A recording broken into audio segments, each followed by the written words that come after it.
Hello, everyone. Welcome back to the AAS YouTube channel. And this is part of the good stuff. This is part of the great stuff. This is the AAS Journal Author Series. And I am delighted to have Emily Pass with us today. Hello, Emily. Hey, How are you doing on this July 15th of 2025? doing pretty well. It's quite hot here. We're having a heat Where wave. is where is where is here? What's your geo? I'm in Cambridge, Massachusetts. Cambridge. Ah, yes. So that usually comes with a little bit of humidity. Yes, lots of humidity. Hopefully my Zoom is doing a service Oh, to make me it's not look. wonderful. It's doing wonderful. See, but there's no locust this year, yes? No 17-year locust or other sort of phenomenon. Not that I've heard of, no. Yeah. Yeah. Very good. So I'm in Phoenix, and we are definitely in our summer mode. So we are hitting the 40 Cs, 110 Fs, and we'll get our haboobs. And this is actually the wet season in southern Arizona. It's when the moisture kicks up from the Gulf coming up. So we're doing So it's pretty. not a dry heat. You've got Well, we tell people that, right? yeah. It's a dry heat. You won't even notice it. Most of the year, that's true. Not July and August. You will notice a little bit of humidity. Very cool. And Emily, what is your position now? I'm a postdoc at MIT. Awesome. Congratulations. Very Thank cool. you. Yeah.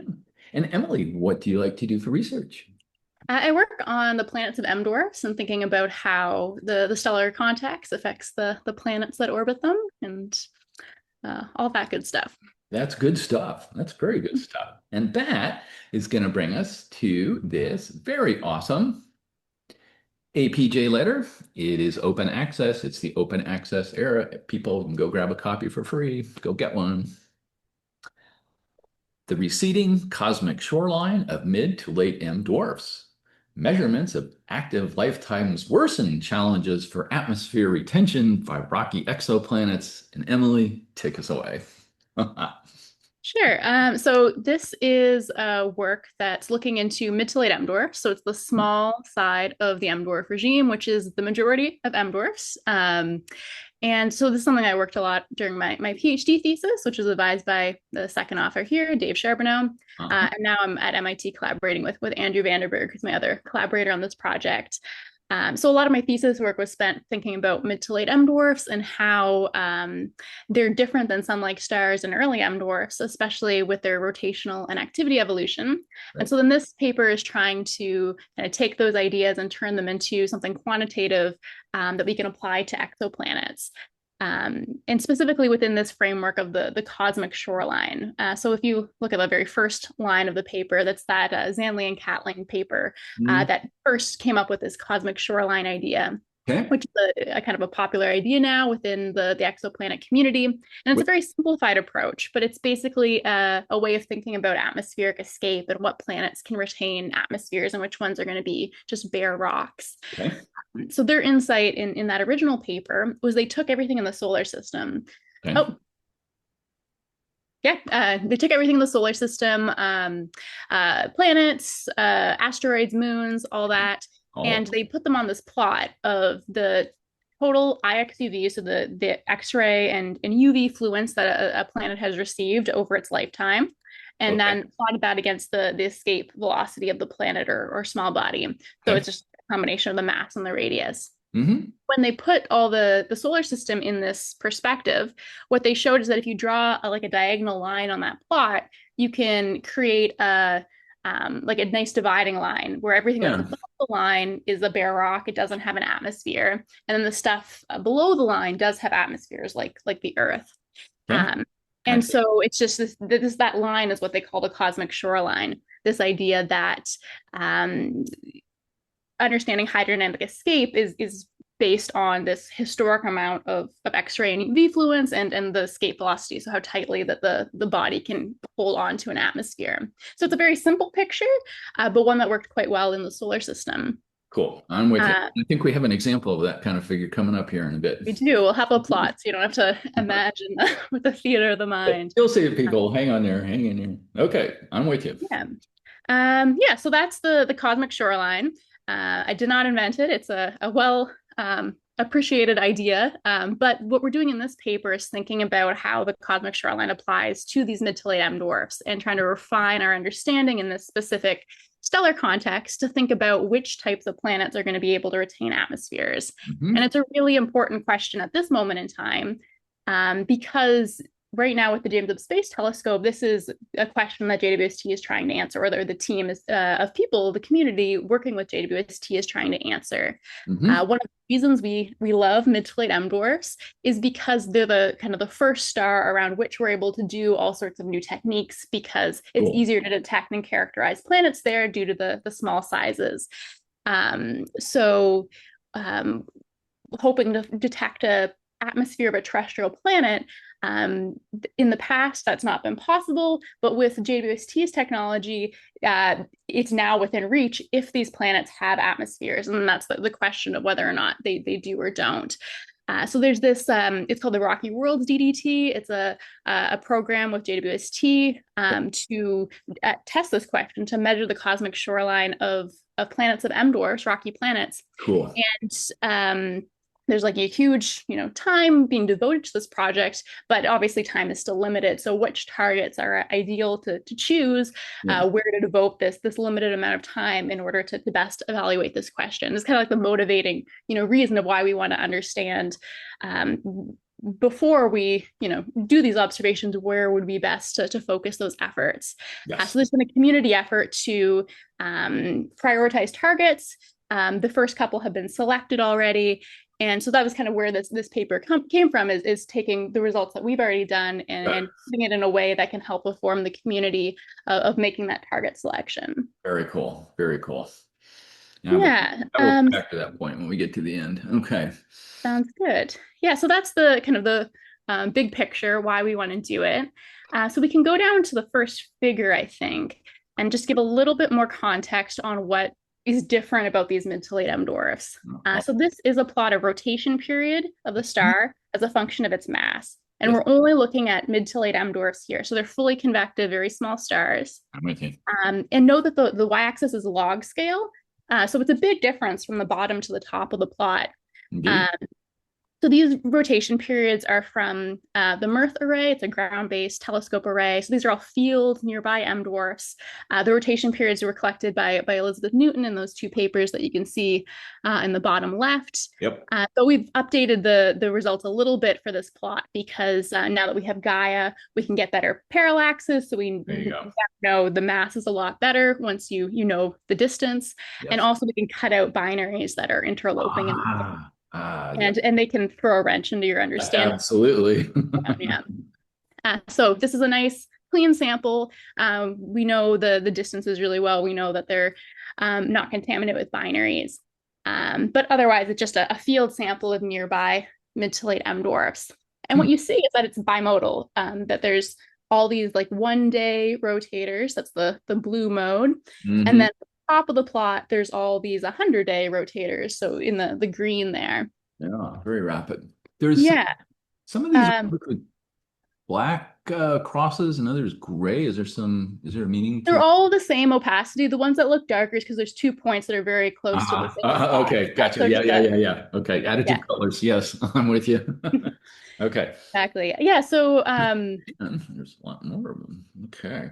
yeah, it's a very interesting distribution, because it Yeah. tells us something about how they spin down, because stars are rapidly rotating when they're young, and then they spin down over time If they can get rid of their angular momentum, if they can get rid of their angular which momentum. is a whole topic in and of itself. Exactly. But specifically, it's telling us that it can't have the same spin down story as the early M dwarfs and the more massive stars, Fair. because those follow a Schumannish law spin down paradigm. It's like this gradual spin down process. Hmm. And if you had that same relation applying in this case, you would get a lot of them at the intermediate rotation periods. Right. You wouldn't have these two modes that we're seeing here.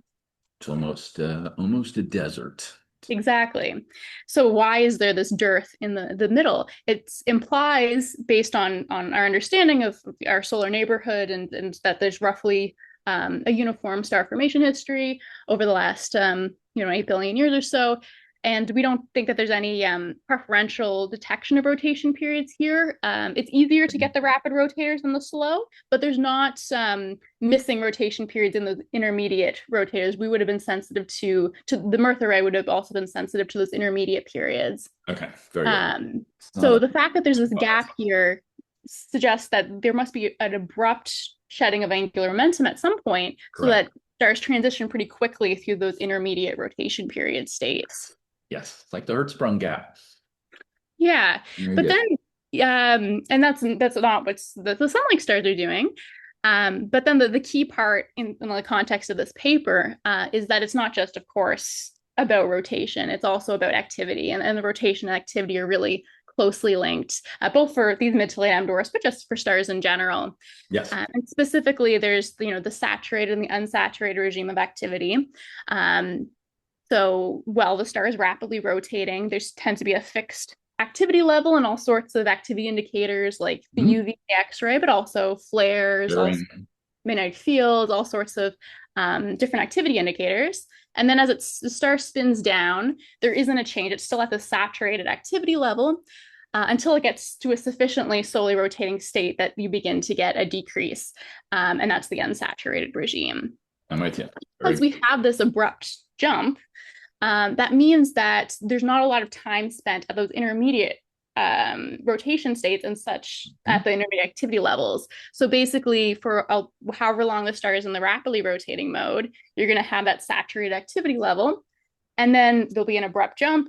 And by that point, the activity level is decreased by multiple orders of magnitude. Yes. Um, so basically, you kind of have these two different phases of the star's life, one where there's a high activity level and one that's a slow or a low activity level and slow rotation. And that's kind of the general picture that we're going to be applying to this cosmic shoreline paradigm. Very cool. What does that mean?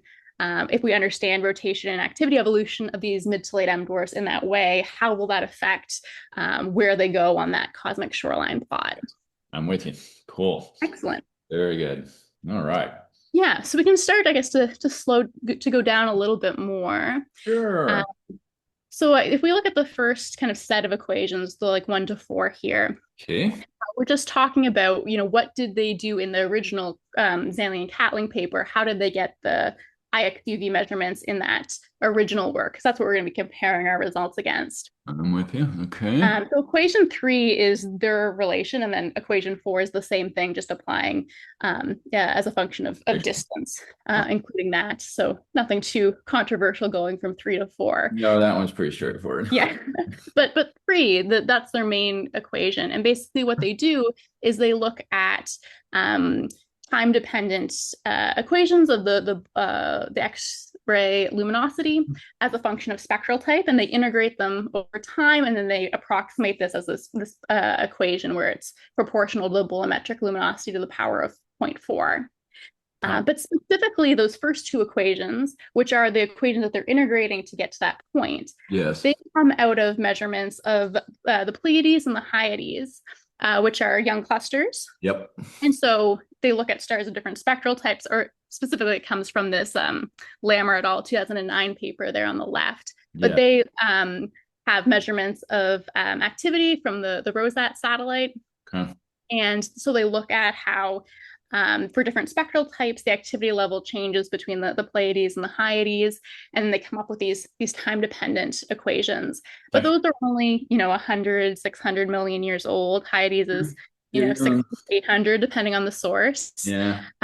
Which for more massive stars is, all the information you maybe need in order to understand the early, very active phases of their life. But for these mid to late M dwarfs that remain active for billions of years, Yes. we really want to look beyond 600 or 800 million years in order to understand how activity changes over time. So that's kind of where the key difference is going to come in. Our equation is based on longer time scales and understanding the activity level to longer time scales than just out to the Hyades age. I'm with you. Very good. And I guess the other thing to say is that they have M dwarfs all as one category here, with that equation 1 being for all M dwarfs. Mm-hmm. And M dwarfs are, of course, a very diverse category. They span, from 8% to 60% the size of the sun. They go from fully convective to partially convective. There's a lot going on within the dwarf umbrella. So we're also just narrowing in on the smallest M dwarfs to really think about what's happening at that part of the main sequence. Very nice. Cool. Okay, so I think we can keep scrolling a bit more. What do we want to touch on next? How you Yeah, keep X-ray fluence, maybe. yeah, let's go right to the methods because the last part of that previous section was just talking about the JWST things that I've already discussed a bit. Yes. 500 hours. Way to go. Woohoo. Yeah, so the idea here, as I was saying when we were looking at figure 1, is that we can think of the mid to late M dwarf Yes. activity history by having these kind of two different phases, the rapidly rotating and active at a saturated level phase, and then a later phase where it's negligible when we're doing an integral. It's not going to really contribute at a significant level. Yes. So what we really want is to know how much activity is there while it's in the saturated phase, and then how long is it in the saturated phase for. Yes. And those two things put together is really going to give us at least a rough estimate of what the planet's going to be experiencing. Yep. So for the saturation level, we go to this Wright et al. 2018 paper. And so we're looking at X-ray luminosities for specifically fully convective low mass M dwarfs.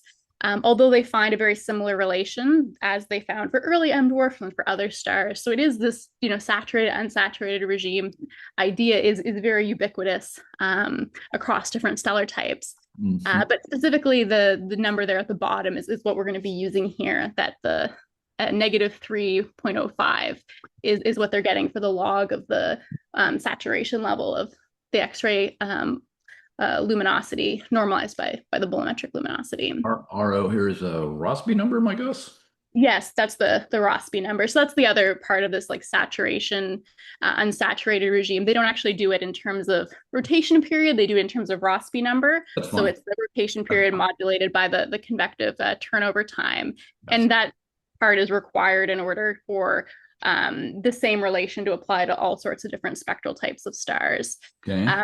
And yeah, that's what the numbers look like for our mid to late M dwarfs. So it's happening right in that transition between the modes, so in the gap. So exactly where that dividing line falls isn't too important for our purposes. Okay. Okay. I am good here. Yeah, and so then we're ready to do an integral.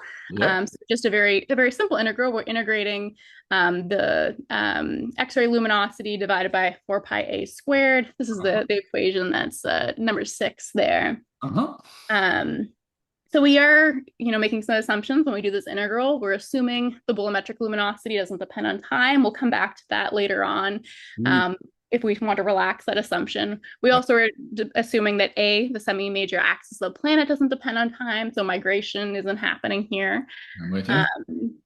But the big time dependence is, of course, the X-ray luminosity, and but it's not actually time dependent because we're in this saturated regime where it's a constant level. So it's just that level times the lifetime of saturation.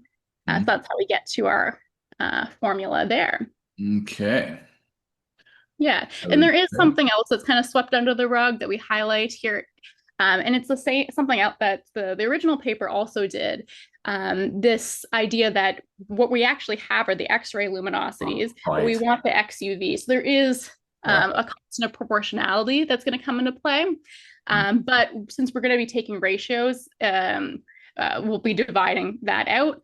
But it's something to keep in mind that there is this sleight of hand going between X-ray and XUV, and if these things aren't as closely linked as is expected, then that can cause some uncertainties. That could be a problem, right? Okay, very good. Okay. I think we can jump to 2.2 then. So the next section, to get the other part of our equation, which is what that saturation lifetime number is. Yes. But it is mass dependent. Okay, good. Yes. So this is something that I worked on a lot during my thesis. So there's a lot of self-citations in this section. But essentially, we have this volume complete sample of all mid to late M dwarfs within 15 parsecs. Okay. So this is the survey that's led by Jennifer Winters. She cited at the end of this paragraph, G.J. Winters et al. 2021. It's the sample definition paper. Mm-hmm. And so she did a big spectroscopic survey, getting multi-epoch spectroscopy for all these nearby mid to late M dwarfs. We also have rotation periods for everything. I did a lot of work on that part of the project. And so essentially, for every mid to late M dwarf, so in this mass range we've been talking about, within 15 parsecs, we have a very well studied population where we know where all the binary stars are, for example. We know which ones are active and which ones are inactive. And for all the active ones, we have rotation periods. And so just a really nice volume complete sample that lets us do some easy statistics because it's volume complete. So Yes. specifically what we did with this sample is we looked at the active fraction for the single stars as a function of mass. Okay. And that active fraction is a proxy for how long they're staying in the rapidly rotating inactive mode on Okay. average, Okay. On average. assuming Yeah. it's a statistical average. Yeah, so we end up with this equation that is equation 7 here for the saturation lifetime. So there's more details of this in that 2024 paper, but this is the result of that paper that we're just borrowing here. Okay.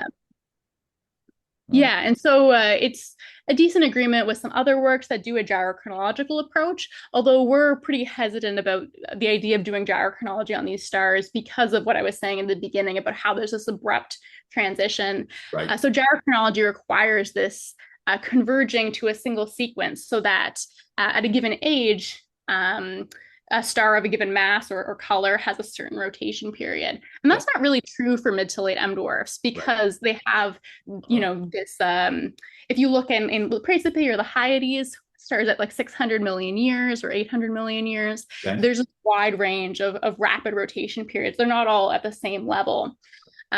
So there's clearly age dependence that they make the jump at a certain time, but whether or not you can map it to a nice gyrocological relation is a bit under question for these stars because this big large scale jump and initial rotation rates both have a really big impact on how fast they're rotating at any given point in time. Yes. So that's the word of caution about gyrochronology, but it does still have good agreement with this other work that does use gyrochronological relations. No, good. Okay. Yeah, so that's our mass dependent relation. The gyrochronological relation also doesn't have a mass dependence, but we find it's a pretty steep mass dependence here, such that for a 0.3 solar mass M dwarf, they remain active and rapidly rotating for 1.3 billion years. And then it's over 4 billion years by the time you get down to 0.1 solar mass. So you really want to be taking into account the diversity across even this small range of mid to late M dwarfs. The most massive and the least massive are quite different in their evolutionary behavior. Oh, yes, yeah. Okay. Good. Cool.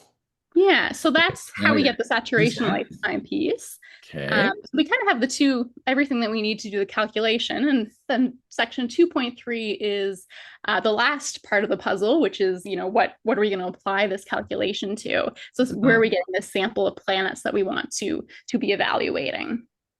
And so what we just kind of grab everything that we have currently.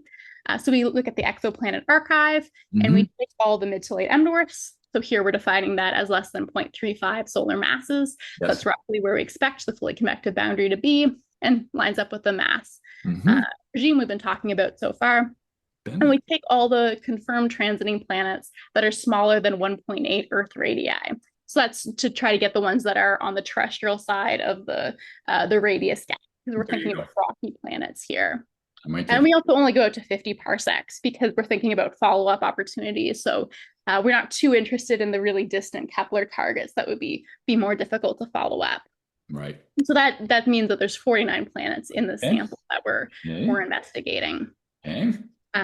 So we take those planets and we calculate some properties. That's kind of what this section is going into, how we get the bolometric luminosity and the escape velocity. And with that sample, we're now ready to, apply our calculation that we were talking about in the previous sections to it. There's, Mm-hmm. Mm-hmm. yeah. Okay. And then there's, I guess, section 2.4, if we can go down to the next section. Yeah. That's the kind of the last thing that we do before getting into the results. Ew, So flares. we have everything we need to do the calculation, but are there additional effects that we should consider aside from this very basic active lifetime times saturation activity level? Okay. And so specifically two that we think are likely to be reasonably significant are the pre-main sequence phase and highly energetic flares. So Yes. we touch on the impact of both of those in these following two sections. Okay. The first one is looking at pre-main sequence over luminosity. So we had made that assumption when we were doing our integral that the bolometric luminosity was constant, but that's not necessarily true. These, especially for the earliest or the latest of the M dwarfs, they're going to have an extended pre-main sequence lifetime. That means that the bolometric luminosity is enhanced for a decent amount of time. And how does that affect our calculations? Okay. So what we do here is use the missed evolutionary tracks to put a number on that, on how much that overluminosity is going to change our estimate of the XUV. Okay. And it's a modest increase. It's about 20%. It does depend on which mass you're at. It does differ across the sample, but it's not a huge effect. But still reasonably like 20% is not anything to sneeze at. So No, you definitely make that correction if you can. Yeah, and then the last part here with the energetic flares, the idea there is that M dwarfs are flaring, especially when they're young. It's similar to the all the other activity indicators where there's a saturated and unsaturated regime. Flare rate follows the same thing. So during this active phase of their life, they're flaring quite a lot. And how does flares impact our calculation of XUV? Some of the flares are already accounted for because if it's a low flare level all the time, when you measure the XUV level, that you're going to get some of that as part of your XUV measurement. Correct. But also then there's, very large flares that happen rarely. And that's going to increase the XUV received by the planet when they do happen. But when you observe the star, you're going to miss that effect. Yeah. And so how do highly energetic flares change the calculation? So we borrow from this previous paper, Ribas et al. 2016, which are looking at the flare distribution from CN Leo, which is a representative low mass M dwarf. And essentially what they find is that it's about a 25% effect. So again, pretty comparable to the pre-main sequence over luminosity. It's a small effect, but something significant. So definitely something to account for if we can. Well, a pair of 25%ers, that's something. Yeah, so we throughout the paper, we quote two versions of the numbers. We have just the base calculation, and then we also have with these corrections added. Okay. So that if you wanted to apply these corrections in a different way, you could adjust as you see fit. But definitely something to include, or at least include in some other way, if not with these values that we're quoting here. Okay. Which brings me to the results section, section 3.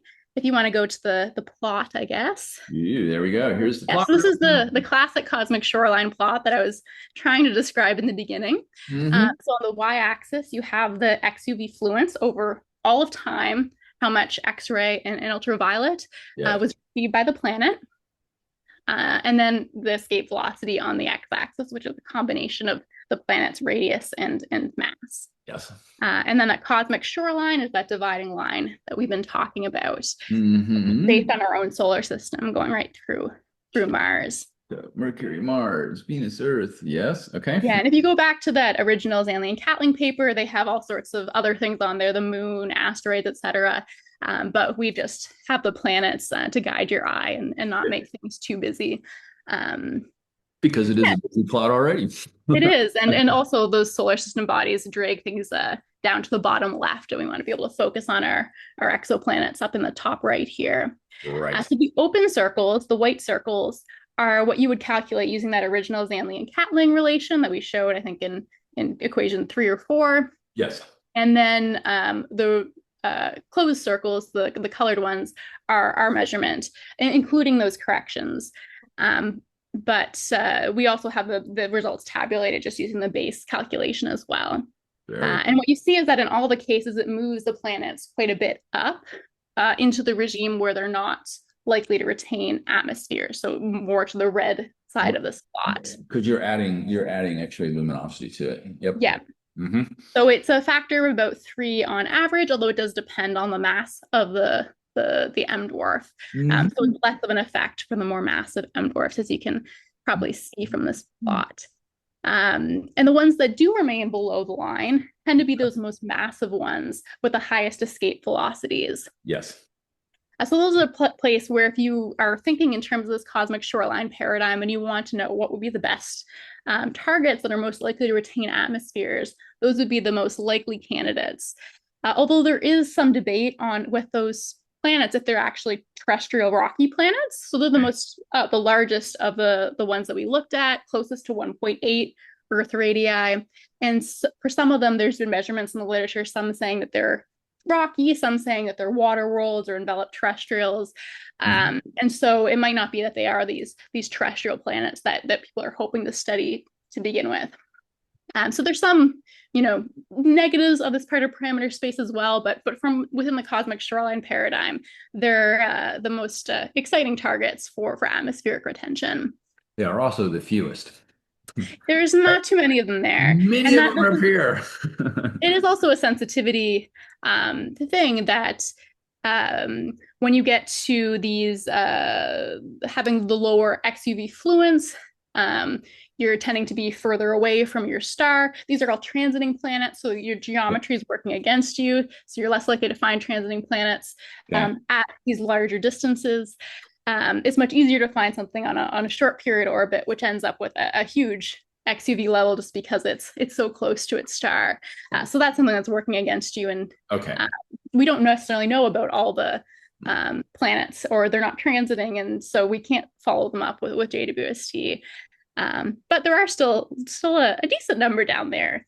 And one of the targets that have been recently selected for the DDT program is LHS 1140b, which I'm very happy about it. So that's the one on the bottom right. Yep. We didn't put labels on all of them just to prevent it from being too hard to see. So it's just the ones within 15 parsecs that have the labels. But all the points here are in the table later on in the paper.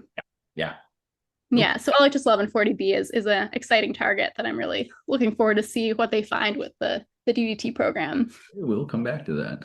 Okay, very good. I get that. And then we have I guess the other thing to mention here is the color coding. The color coding. So the color coding is just how far away any given point on this diagram is from that cosmic shoreline. So it's a geometric distance in log space. So on this plot, it's a little trivial because it's just color coded, as a gradient, but it's useful when we look at the tabulated results because it's telling you a single number to say how far away a point is from that shoreline. So it's a number that reflects how likely we think it is for that planet to be able to retain an atmosphere within this framework. Yes. Cool. Very cool. Okay. Beautiful figure. Okay. Yeah. So I think we can move on. Oh, here it is. I guess the equation is there as in number format. So escape speed and the IXUV, just like figure 3, and there we go in an offset. Okay. Yeah. And then I guess we skipped over table 1, but that's just a table of how to calculate this IXUV value for a given stellar mass. This is on the previous page before the figure that we let's take a over a little bit. It's at the top right. Yeah, there's our first table. So this is meant to be like a handy little cheat sheet, so you don't have to do the calculation yourself. If you have a given stellar mass, that's what the IXUV value you would have. You would have to put in the semi-major axis of your planet, but that gives you where that point would fall on this plot. Yep, I'm with you. Cool. Great. And then the second table is all the results for those 49 planets that we've been talking about. Oh, very cool. So you can pick your favorite planet and see all the parameters that you would need. So just a tabulated version of that plot we were looking at before. Okay, and just to make a correlation here, We want big escape velocities and a little fluence. Yeah. So we want our AMRs large and Yeah, and positive. so they're all at the bottom of the table. I think I have it sorted by the escape velocity. So we're looking at Ah, the very bottom for our best candidates. yes, yes, yes. It's going up, and these are becoming positive. Woohoo. Okay. Yeah, so LHS 1140B is there, and then there's a few other TOIs, so from Mhm. the test mission as well, that are promising candidates. Very nice. Very nice. What are some of these bowls M's? Okay, good. That's everything you need to plug into there. Okay, cool. I'm with you. Yeah, so I think the other ones so far there's been four selected for the DDT. By the time I wrote the paper, there was only two selected, which was LTT 1445 AC and one of the GJ where is it 3929. Okay. And now the other LTT 1445 planet has also been picked, and LHS 1140b. Um, so LHS 1140b has the most favorable by this metric, Right. although there's, like, of course, a trade-off in all things. But to do this technique, emission spectroscopy, how people are studying atmospheres with James Webb, you also want it to be hotter in order to get bigger signatures, bigger signals. So there's a trade-off between, is it going to be too hot for planet to have a retained atmosphere within the cosmic shoreline framework versus Right. if there was an atmosphere, would you be able to detect it because it's too cold and it keeps the atmosphere too tight? So there's a lot of different trade-offs here. Mhm. And we're Yeah. just talking about Mhm. one specific part of the puzzle, which is, is there an atmosphere there to detect at all? But there's Right. also these other considerations like detectability and likelihood of um, the planet being terrestrial and those type of things that are also what people who are making these decisions to prioritize targets are also thinking about. Absolutely. Very cool. And Okay. I think we have one more figure, which is coming up. This is just another view of the plot we were looking at before, Okay. but highlighting how things are depending on mass of the star. Okay. So this is our measurement of the XUV divided by what you calculate from that Zanley and Catling relation from 2017.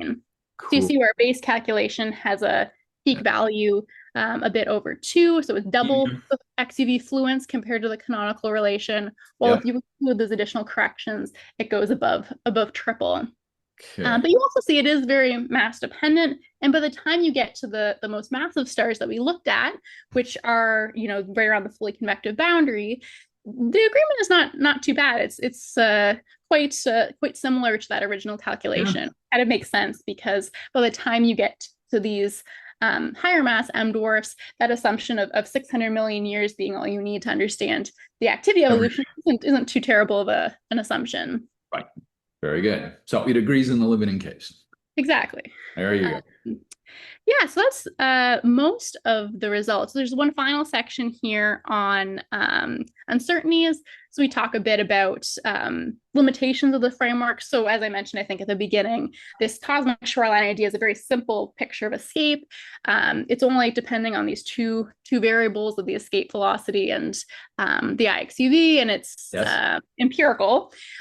So there's a lot of work that's done on very detailed understanding of hydrodynamic escape, and so that's it could be that certain planets can retain atmospheres in a more rigorous mathematical framework, Yes. but this is just a statistical average picture that it makes it unlikely for these planets to retain atmospheres just based on this average understanding of their activity evolution. Mm-hmm. Mm-hmm. We also think about if you are, using this specific framework, how much uncertainty is there in the different variables that we put in the equation. So you've highlighted this 25% value for the intrinsic scatter in that saturation lifetime. Right. So it's not too big. It's a plus or minus 0.1 in the arm, that Right. atmosphere retention metric that we came up with. So this is from my 2024 paper. We looked at M-dwarf wide binaries. So we have two stars, and we look at the activity levels of those two stars, and we ask, does that equation that we showed before about this, average behavior of these mid to late M dwarfs, Uh-huh. can that equation always explain for these wide binary pairs the distribution that we see of which ones are active and which ones are inactive? Right. And we find generally yes, and we can put a pretty reasonably tight upper limit on how much star-to-star variation there can be in when these stars spin down and become inactive based on what we see in these wide binary pairs. Hmm. Well, there's a Hmm. caveat that because you have a wide binary, you have more variables controlled than you would in a field sample. So like these Okay. binaries are going Yeah. to form together at the same point in time in the same high energy environment with the same metallicity, and are those things impacting the time when the star makes that transition?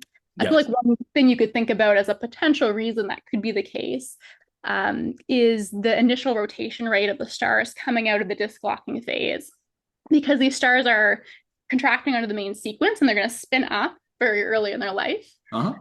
But while they still have their disk there, as they contract, they don't actually spin up because the angular momentum can go into the disk. So it's Yes. not until the disk dissipates and disk locking stops that spin up is happening. Got it. If the Got stars are it. born on the same high energy environment, is that impacting when the disk dissipates? And so impacting the distribution of initial rotation rates that you get, which then impacts, when these stars spin down. Those Yeah. kind of things might be an effect that we don't see in the wide binary sample.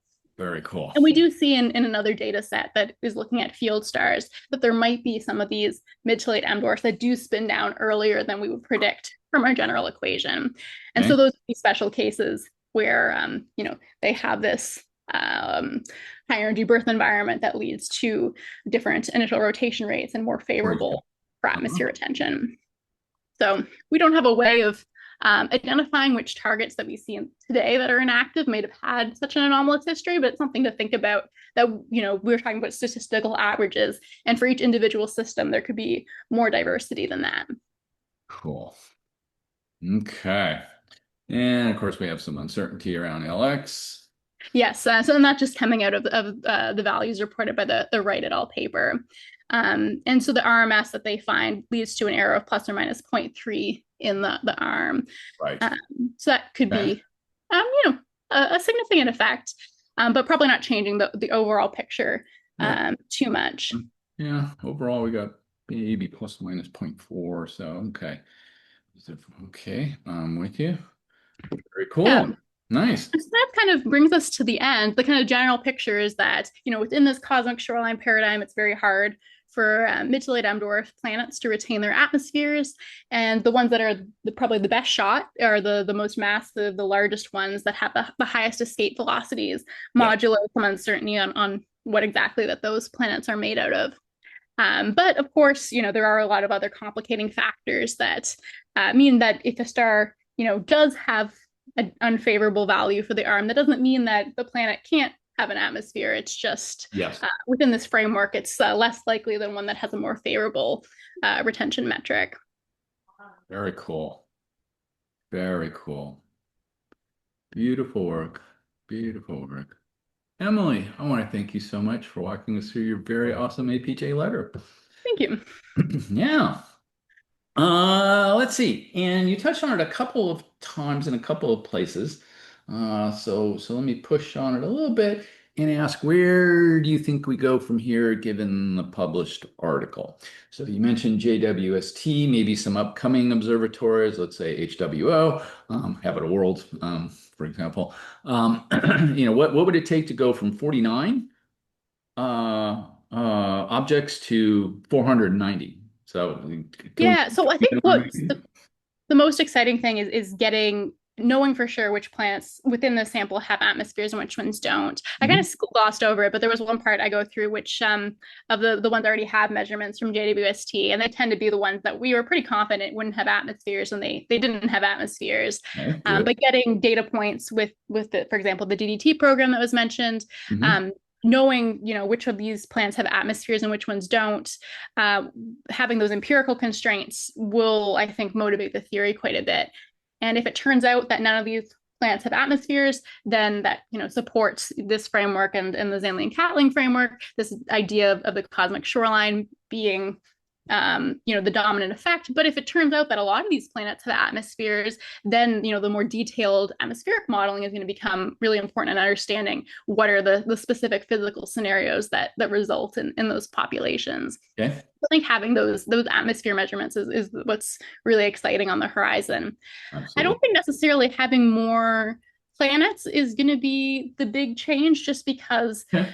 we know about the closest ones already, and those are the ones that are going to be the easiest to characterize. So we'll get more, but they won't be as generally as good targets because Fair enough. will tend to be, further away around fainter stars, harder to detect, and then also harder to follow up. Um, but some of them might be still hiding.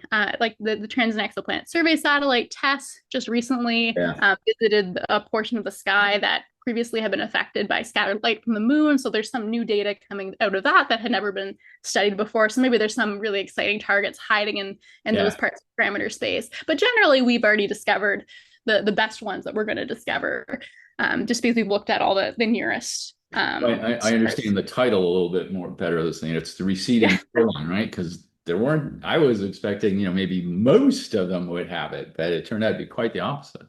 So, Yeah. So it's uh well, there are, as I mentioned before, there are biases because the planets that are transiting tend to be the closest ones. So if we think sure. about, more distant planets that aren't transiting, um, those might be more favorable, but they're not the ones that we can characterize Right. with those transmission or emission spectroscopy techniques. Very cool. Well, it'll be really exciting to see this develop over the next couple of years. Be very interested to see what you get for the one that supposedly has an atmosphere. That'll be very cool to see. So it would be really fun to see this develop over the next couple of years.